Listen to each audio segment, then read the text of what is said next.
When I walked into my unit, every single patient was on full life support. This unknown flu-like virus is spreading a global pandemic. Every age group, every race, every ethnicity. I was like, all right, it's here.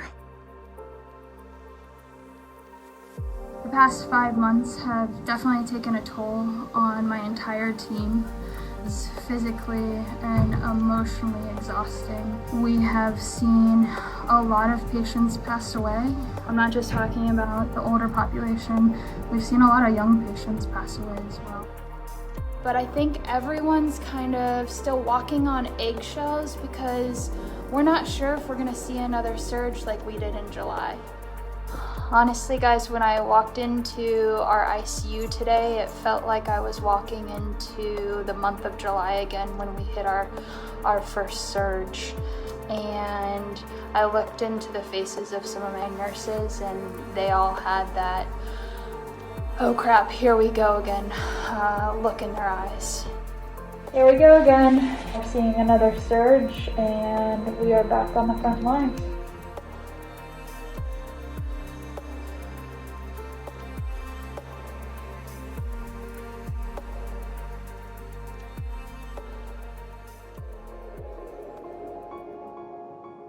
I started at Tampa General Hospital in 2013, and I'm currently the nurse manager of the medical intensive care unit.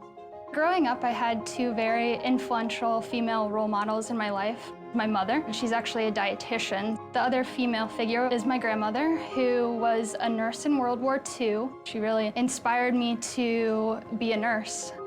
I was excited to finally be the leader on the unit.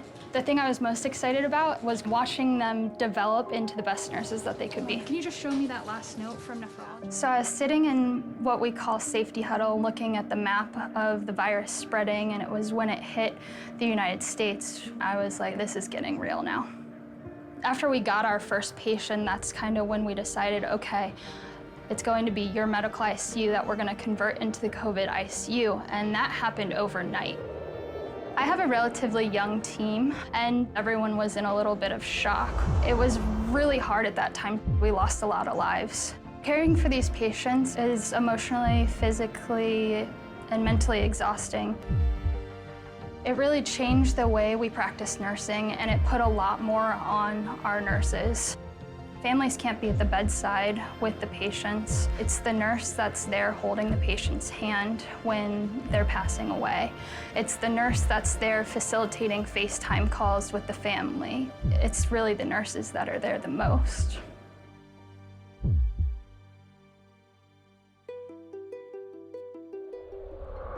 The NFL announced today that 7,500 vaccinated healthcare workers will be invited to attend Super Bowl 55.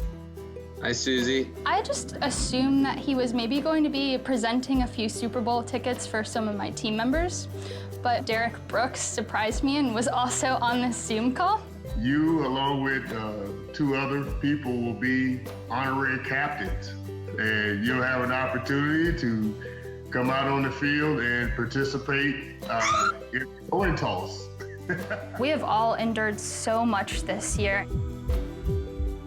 When I step onto the field on Super Bowl Sunday, I'm going to take a minute to recognize all the lives that we've lost to COVID-19 this year.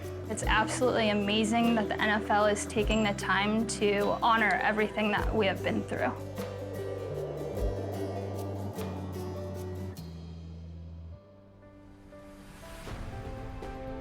Your achievement is represented on the coin that we'll use for the toss, with your logos on the tail side and the Super Bowl 55 logo on the head side. Kansas City is a visiting team. They get to call the toss. They have called heads. Suzie, toss the coin.